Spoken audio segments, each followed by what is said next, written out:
Noah Lyles' decision to race with Covid-19 was the risky one, experts say. Noah Lyles collapsed after coming in third in the men's 200 meters on Thursday. CNN. U.S. sprinter Noah Lyles' admission that he raced in the men's 200 meters at the Paris Olympics on Thursday after testing positive for COVID-19 has reignited a familiar debate whether it's okay to treat COVID like any other respiratory infection. The game's organizers, the Paris 2024 Committee, said in a statement Friday that there are no specific COVID protocols in place this year. Instead, they are reminding everyone attending games of good practices to adopt should they experience any respiratory symptoms. Those include wearing a mask in the presence of others, limiting contact, and regularly washing hands or using hand sanitizer. The committee said each national Olympic Committee and the International Olympic Federation is also free to put in place additional measures for each athletics or competitions, but few have chosen to do so. Instead, the decision about whether to compete has largely been left up to the athletes themselves. At least one bioethicist said it's not conscionable to leave the decision up to the athletes, many of whom have trained for years for the chance to compete on the world stage. They will all say yes, said Dr. Art Kaplan, head of the Division of Medical Ethics at New York University's Grossman School of Medicine. The whole point of having health and medical expertise at any event, including the Olympics, is to ensure the health short and long term of the athletes, staff, coaches, and officials. Anyone who Anyone with COVID should be isolating. Anyone at high risk from COVID should not be sanctioned to compete, Kaplan said in a statement.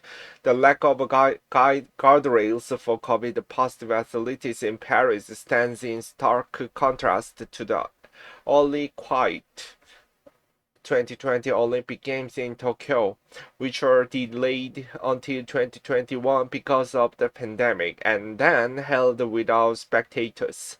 The relaxed guidelines at this year's Games fall in line with the recent guidance from the U.S. Centers of Disease Control and Prevention. In February, the CDC loosens its recommendation that people should isolate themselves from others for at least 5 days after the positive COVID test. The agency now says infected people should stay home until they've been fever-free for 24 hours without medication and their symptoms have been improving for 24 hours.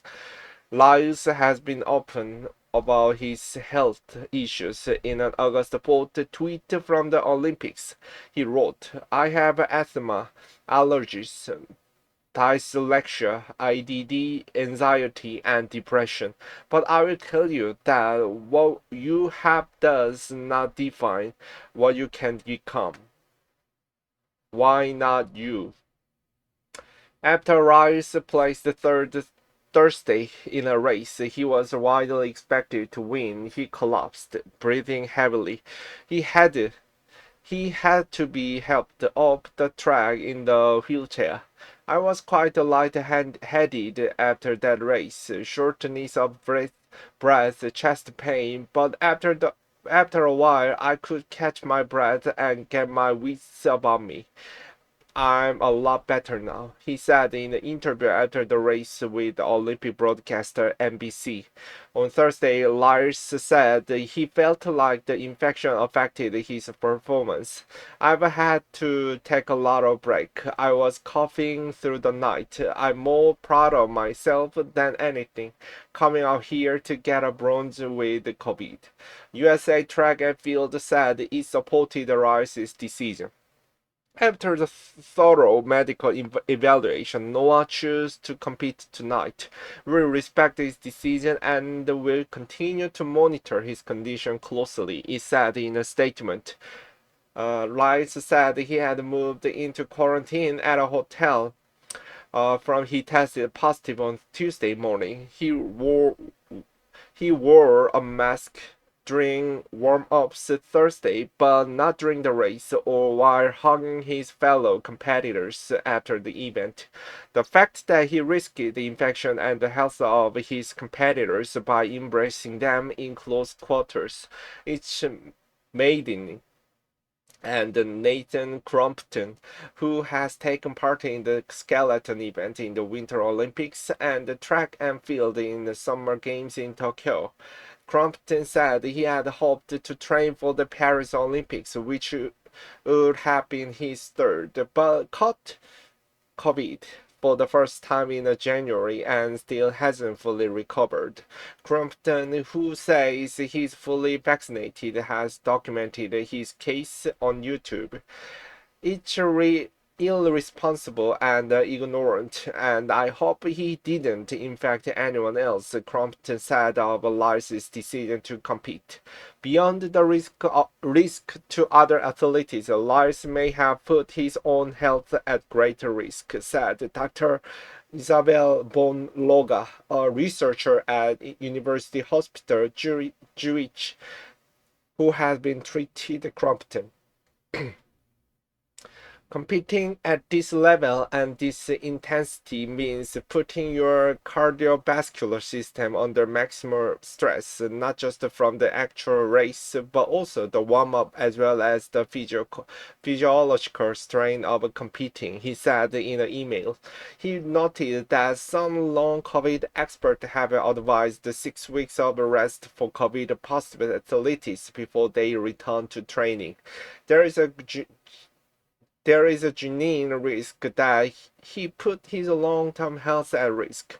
But of course, time will tell, and we truly wish to him that this will not happen, Bonloga wrote. COVID is not just another respiratory disease. It affects all systems of the body, he said. I understand that we all want to return to normal. However, ignoring the fact along the way is not going to make it go away. CNN's David Close, Amanda Davis, and Kyle Feldershaw contributed to this report.